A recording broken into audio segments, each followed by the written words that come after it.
Hello guys, welcome back to my channel. आज की video में आइए हम लोग पढ़ते हैं बिहार बोर्ड कक्षा 10 संस्कृत का 5वां पाठ भारत महिमा। इसके अंतर्गत आज हम लोग इस पाठ का हिंदी अर्थ को लाइन बाय लाइन समझते हैं ताकि प्रश्न उत्तर एवं ऑब्जेक्टिव अच्छे से समझ में आ सके। अगर आपको यह वीडियो अच्छी लगे तो चैनल को सब्सक्राइब कर लें ताकि अगले वीडियो का नोटिफिकेशन सबसे पहले आपको मिले। भारत महिमा। इस पाठ में कुल पदों की संख्या 5 है, जिनमें पौराणिक पद की संख्या 2 और आधुनिक पद की संख्या 3 है। पौराणिक पद में पहला पद जो है वह विष्णु पुराण से लिया गया है एवं दूसरा पद भागवत पुराण से ली गई है। अब इस पाठ का पहला स्टेंजा क्या है, उनका अर्थ समझते हैं। अस्माकं देशः भारतवर्षमिति कथ्यते। हमारा देश भारतवर्ष कहा जाता है। अस्य महिमा, इसकी महिमा सर्वत्र गीयते, सभी जगह गाई जाती है। पाठे अस्मिन् विष्णु पुराणात् भागवत पुराणात् च। इस पाठ में विष्णु पुराण और च लगा है, उसके पहले कहेंगे और भागवत पुराणों से प्रथम द्वितीयम च लगा है, उसके पहले और कहेंगे तो प्रथम और द्वितीय क्रमशः पद गृहीतम अस्ति, लिए गए हैं या लिया गया है। अवशिष्टानि पद्यान छेन निर्मीय प्रस्तावितानि। अन्य बचे पदों का निर्माण कर प्रस्तुत किए गए हैं। भारतम प्रति भक्ति अस्माकं कर्तव्य रूपेण वर्तते। भारत के प्रति भक्ति हमारा कर्तव्य है। अब पहला श्लोक पुराणों से ली गई है और पहला श्लोक में कहा गया है कि गायन्ति देवा किल गीतकानि धन्यास्तु ते भारत भूमि भागे स्वर्गापवर्गा अस्पद मार्ग भूते भवन्ति भूयः पुरुषः श्रुत्वात्। तो यह श्लोक विष्णु पुराण से लिया गया है, जिसमें भारत की विशेषताओं को बतलाया गया है। तो इस श्लोक के माध्यम से पहले इनका अर्थ समझते हैं। गायन्ति देवा किल गीतकानि। देवता लोग गीत गाते हुए कहते हैं, धन्यास्तु ते भारत भूमि भागे। वे लोग धन्य है जिनका जन्म भारत देश में होता है। स्वर्गापवर्गा अस्पद मार्ग भूते, इसका क्या अर्थ हुआ?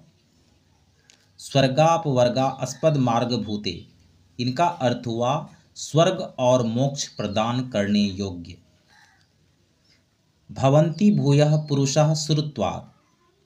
यह भूमि स्वर्ग और मोक्ष प्रदान करने योग्य साधन स्वरूप है, इसलिए भवन्ति भूयः पुरुषः श्रुत्वात्, इसलिए यहाँ जन्म लेने वाले को देवता के समान कहा गया है। अब दूसरा नंबर श्लोक क्या है? अहो अमीशाम किमकारी शोभनम प्रसन्न एशाम स्विदुत स्वयं हरि। ये जन्म लब्धम निरीशु भरताजिरे मुकुंद सेवोपिक्यम अस्पृहा ही न। यह श्लोक भागवत पुराण से लिया गया है।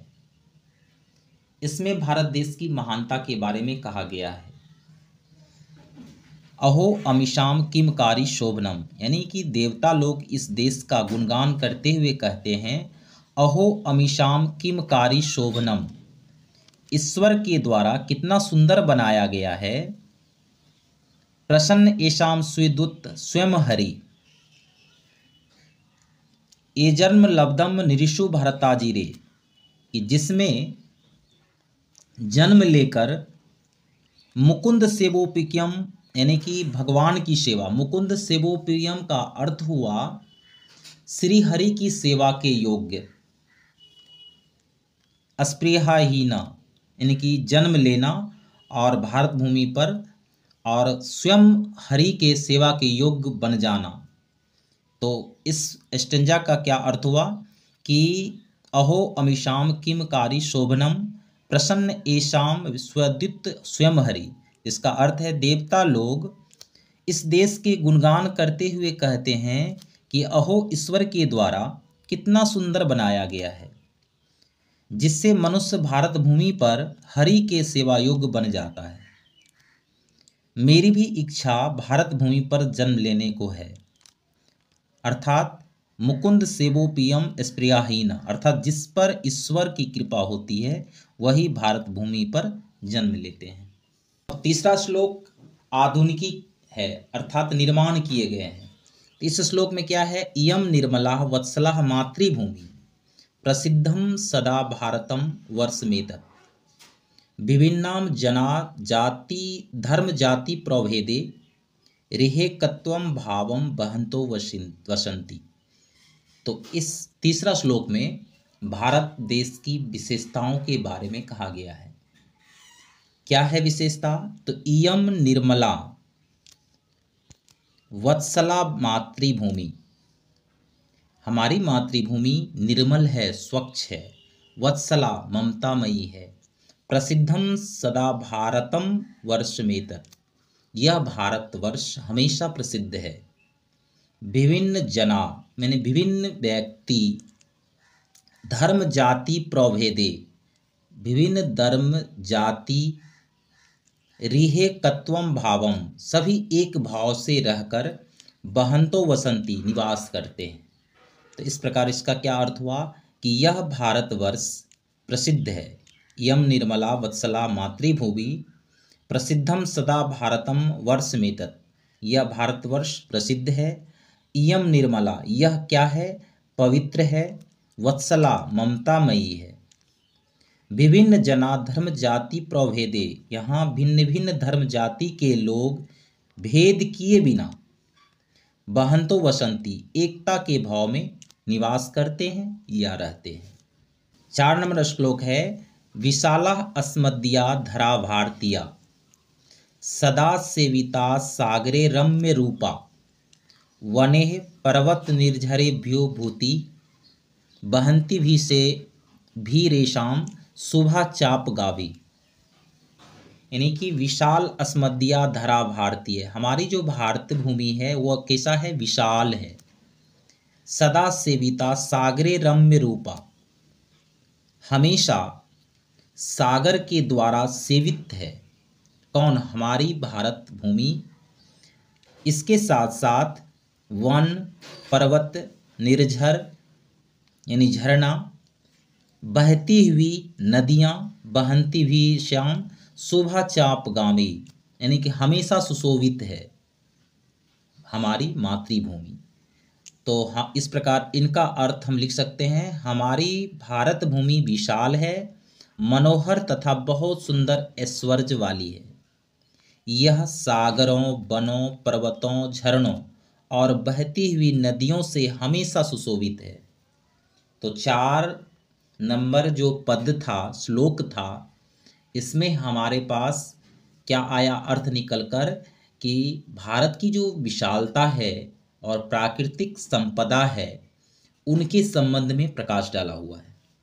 तो 5 नंबर श्लोक है जगत गौरवम भारतम शोभनीयम सदा अस्माभिरित्या पूजनीयम भवेत देशभक्ति समेषाम जनानाम परादर्श रूपा सदा वर्जनीया। तो 5वें श्लोक में देशभक्ति की विशेषता पर प्रकाश डाला है। तो कैसा है श्लोक का अर्थ? जगत गौरवम भारतम शोभनीयम, हमारा जो भारत देश है वह संसार का गौरव है। जगत गौरवम, संसार का गौरव है, और शोभनीयम, शोभनीय है। सदा अस्माभिरेत्य तथा पूजनीयम यानी कि हमेशा हम लोगों के लिए पूजनीय है। कौन? भारत भूमि।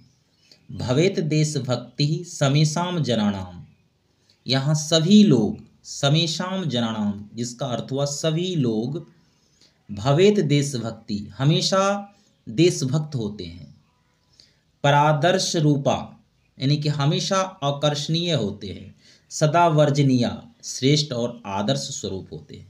तो इस प्रकार इनका क्या अर्थ हुआ कि यह भारत देश शोभनीय, और संसार का गौरव यह भूमि हम लोगों के द्वारा हमेशा पूजनीय है ना। सदा अस्माभिते तथा पूजनीयम। यहाँ के सभी लोगों की देशभक्ति सदैव आकर्षणीय, श्रेष्ठ और आदर्श स्वरूप है। आज की वीडियो में बस इतना ही। वीडियो पसंद आए तो लाइक, सब्सक्राइब एंड शेयर जरूर करें। धन्यवाद।